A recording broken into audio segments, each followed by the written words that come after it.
سال آخر کارشناسی مامایی هستم و امروز اومدم در مورد همین رشته، یعنی مامایی براتون توضیح بدم که این رشته اصلا خوب هستش که انتخابش کنیم، ارزشش رو داره که 4 سال وقت بذاریم این رشته رو بخونیم، بازار کارش چجوریه، میتونیم با این رشته مهاجرت کنیم یا نه و ادامه تحصیل داره یا نه و کلا این رشته چی هست. خب بچه‌ها، کارشناسی مامایی یک رشته 4 ساله است، با عنوان کارشناسی عالیه مامایی شناخته میشه، گفته میشه و این رشته از 2 بخش تشکیل شده. یه بخش تئوری، یه بخش عرصه و کارورزی که عملی هستش. بخش تئوریش 3 ساله و سال اول تقریبا 3 ترم اول یا همون 1.5 سال اول شما دروس علوم پایه رو میخونید. دروس علوم پایه چه درسایی هستن؟ درسایی مثل فیزیولوژی، آناتومی، فارماکولوژی، ایمونولوژی، بافشناسی، جنین شناسی، میکروب، انگل و اینجور درس‌ها رو میخونید که زیاد ربطی به رشته نداره، ولی خب باید بلد باشید تا بتونید وارد دروس تخصصی بشید. در دروس تخصصی چیا هستن؟ دروس تخصصی ما بارداری و زایمان، بیماری های زنان، بهداشت، نوزادان و این چنین درس هایی هستن، ولی این 3 تا درس که اول گفتن اصلی ترین دروس ما هستن. حالا چطوریه؟ رشته اینجوری هستش که میشه شب امتحان جمع کرد یا نه؟ بچه‌ها میتونید شب امتحان جمع کنید، ولی کسی که بخواد باسواد باشه و واقعا بتونه مشکلی از کسی برداره، مخصوصا اینکه رشته ما خیلی ریسک بالا هست و خیلی مهمه و ما با جون 2 نفر، یعنی هم مادر هم کودک یا همون جنین یا همون نوزاد سر و کار داریم، به خاطر همین واقعا باید درس خوند. رشته واقعا سنگینی هستش و اگه بخواید باسواد بشید و واقعا کمک کنید باید انرژی زیادی بذارید و نمیشه که فقط شب امتحانی پاس کنید و یک مدرکی بگیرید.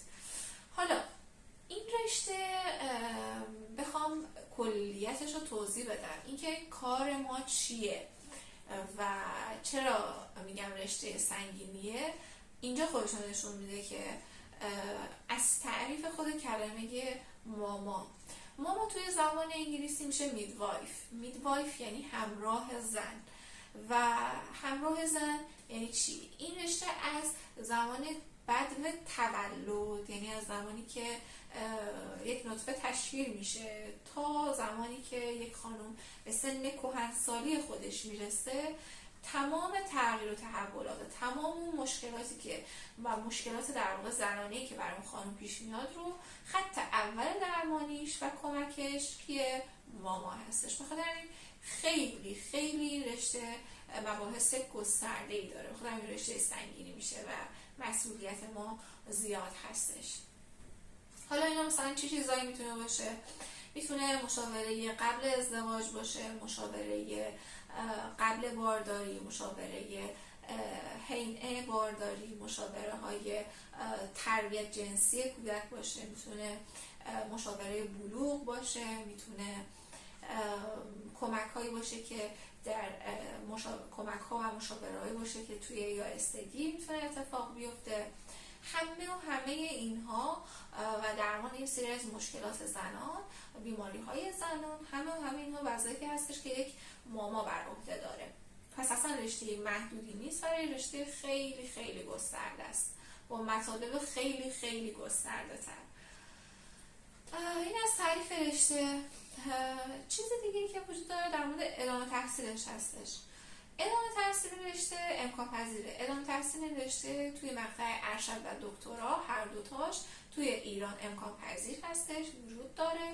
گرایش‌های مختلفی داره که حالا نمیخوام وارد مبحث گرایش‌هاشون اینها بشم، اما چیزی که مهمه که بدونید و خیلی این رو مثلا اشتباه براشون جا افتاده و فکر میکنن این هستش که فکر کنن که یک ماما با ادامه تحصیل میتونه متخصص زنان بشه.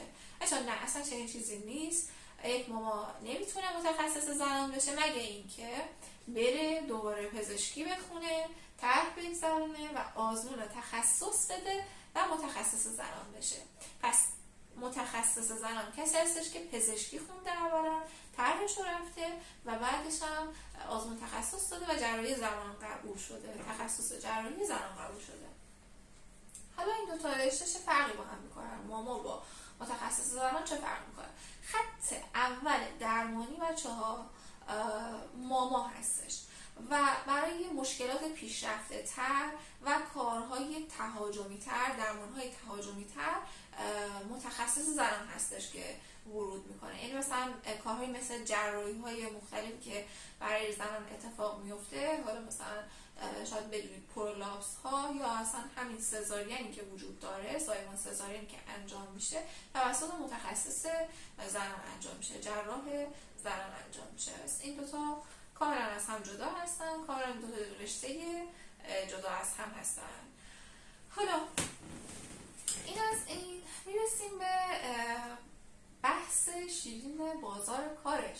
اینکه آیا میگن که اصلا این رشته بازار کار خوبی نداره، همه ماماها بیکار هستن، همشون مینالن، همشون اعلان اینایی که میگن یعنی چی؟ مثلا آیا واقعا این رشته بازار کار نداره و ما بریم کاری برامون وجود نداره اگه این رشته رو قبول شدیم؟ باید بگم که این رشته بازار کارش از دو جهت بررسی میشه. یه جهتش استخدام هستش توی مراکز دولتی، یه جهت کار فریلنس و آزادی هستش که میتونه ماما داشته باشه. از جهت کار استخدام اگه بخوام بهتون بگم، بله نسبت به پرستاری، چون همش با این رشته مقایسه میشه دارم اینطوری میگم، نسبت به پرستاری استخدام مامایی کمتر هستش. چرا؟ چون نیاز به ماما کمتر هستش. جایی هم که استخدام میشن توی زایشگاه هستش، NICU یعنی بخش مراقبت ویژه نوزادان هستش و حالا بخشای مرتبط با همون زایمان مثل پست پارتوم و اینها، یعنی کلا توی زایمان توی بیمارستان میتونه استخدام بشه و توی مرکز بهداشتی میتونه استخدام بشه. توی مرکز بهداشتی هم به عنوان مراقب سلامت میتونه استخدام بشه، هم به عنوان خود ماما میتونه استخدام بشه. این حیطه استخدام میشه. از لحاظ کار آزاد و فریلنس ماما خیلی گسترده میتونه باشه. از کار توی کلینیک شخصی مطب خودتون بگیر تا کار با متخصص زنان و ماماهای دیگه توی کلینیک مشترک، یا اینکه میتونید برید دوره ببینید و مامای همراه بشید، یا اینکه برید دوره تخصصی ببینید اگر علاقه به ورزش داشته باشید، یوگا داشته باشید، دوره تخصصی ببینید یوگای بارداری، ورزش‌های بارداری رو کار کنید، کلینیکتون صرفاً در این زمینه باشه، یا اینکه برید و پیج اینستاگرامی یا یه پیج داشته باشید تو فضای آنلاین کار کنید و ویزیت‌های آنلاین داشته باشید، یا کلینیک‌های مشاوره‌ای داشته باشید که حالا مثلا تخصصی به صورت تخصصی مشاوره‌های سکسولوژی میدن، مشاوره‌های پیش از ازدواج میدن، مشاوره‌های بلوغ میدن، مشاوره تربیت جنسی کودک میدن. میتونه از این دست موارد باشه، یا اینکه نه میتونید تخصصی صرفا روی یک سری بیماری‌های خاص کار کنید، طب سنتی و مدرن رو تلفیقی انجام بدید و مثلا تخصصا یه بیماری خاص رو مثلا بخواید که درمان بکنید. مثلا اگر که همین الان بخواید که اینستاگرام خودتون رو باز کنید و یکم توی فضاش بچرخید، پیج ماماهای جوان رو خواهید دید که تخصصی مثلا روی اصلاح سبک و درمان تنبلی تخمدان کار میکنن.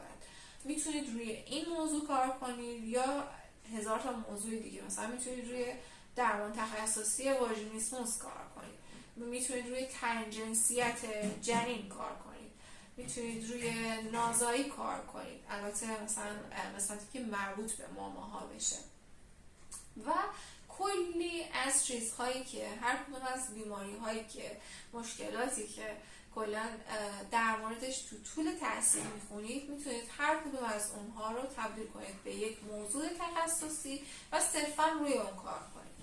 حالا علاوه بر این که این کارهای تخصصی رو که فقط یک ماما میتونه انجام بده و بهشون ورود کنه توی کارهای فریلنستون داشته باشید، اما برای اینها میتونید به یک سری کارهایی که مشترک هستش بین بقیه پیراپزشکا هم وارد بشید و توی اون حوزه ها فعالیت کنید. این حوزه ها مثل چیا هستن؟ این حوزه ها کاشت مو و ابرو میتونه باشه، میتونه درمانگری زخم باشه، شما هم ویزیت داشته باشید یا کلینیک تخصصی زخم خودتون داشته باشید یا تو کلینیک های دیگر هم کار بکنید، یا اینکه برید دوره‌های تخصصی ببینید برای فشیال و زیبایی، کلا کارهای زیبایی انجام بدید. از این دست موارد کارها رو میتونید انجام بدید و به هر کدوم از اینها بر اساس علاقه خودتون، مهارت خودتون، تواناییتون و تلاشی که دارید وارد بشید.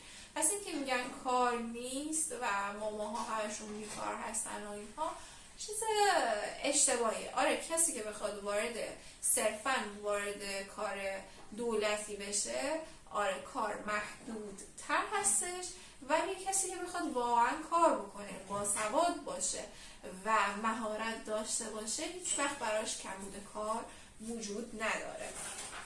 مسئله بعدی که میخوایم بهش ورود کنیم مهاجرت ماماها هستش. آیا اینکه اصلا امکان مهاجرت دارن، این رشته مهاجرت پذیری هست یا نه؟ نسبت به پرستاری مهاجرتش چجوریه؟